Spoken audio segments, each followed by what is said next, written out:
Hello guys, so in today's video I'm gonna show you how to fix Telegram download stuck. First thing, go to the settings and then go to the apps manager. When you open the apps, now go to Telegram right here. Click on force stop. After that, click on notifications management.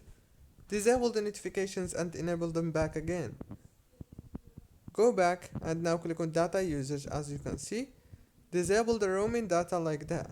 Go back, click on storage, click on clear cache, and after that open the Play Store or the App Store if you have iPhone. Search for Telegram and update it right there.